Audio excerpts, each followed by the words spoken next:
ఈ కార్యక్రమానికి హాజరైనటువంటి నిర్వాసిత ప్రజానికానికి వివిధ రాజకీయ పార్టీల నాయకత్వం కేడర్ అందరికీ ముందుగా విప్లవ ధన్యవాదాలు తెలియజేస్తున్నాం.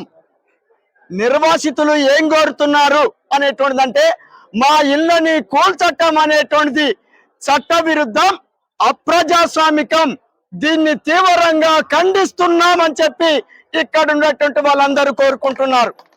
అలాగే ముఖ్యమంత్రి గారిని లేదా జిల్లా మంత్రి అయినటువంటి తుమ్మల నాగేశ్వరరావు గారిని ఏం కోరుతున్నారంటే మనులు అడగటంలే, నీ మాణిక్యాలు అడగటంలే, నీ ఆస్తులు అడగటంలే, లేదా నీ మంత్రి పదవులు అడగటం లేదు. ఏం అడుగుతున్నారు?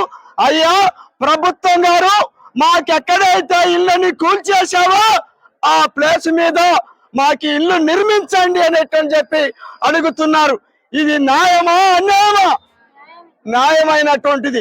కాబట్టి న్యాయమైన సమస్యని పరిష్కరించమంటే పరిష్కరించకపోగా ఈ నిర్వాసితుల తరపున నిలబడ్డానికి ఇక్కడుండేటువంటి రాజకీయ పార్టీల నాయకుల పైన, నా పైన, మా పార్టీ కార్యకర్తల పైన నిన్న అరెస్టులు చేసి అక్రమ కేసులు పెట్టారు.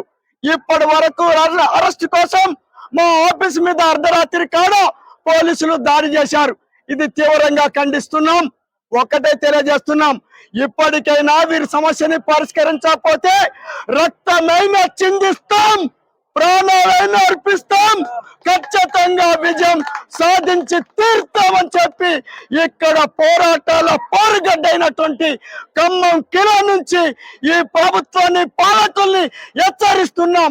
ప్రజల పైన కత్తి గట్టి ప్రజల పైన రొమ్ములొడ్డినటువంటి వాడు గత ప్రభుత్వాలన్నీ శంకరగిరి మాన్యాలు పట్టాయి, నీకు కూడా అదే గట్టి పడుతుందని చెప్పి రేవంత్ రెడ్డి ప్రభుత్వాన్ని హెచ్చరిస్తూ సమస్యని సామరస్యంగా పరిష్కరించమని చెప్పి కోరుతున్నాం.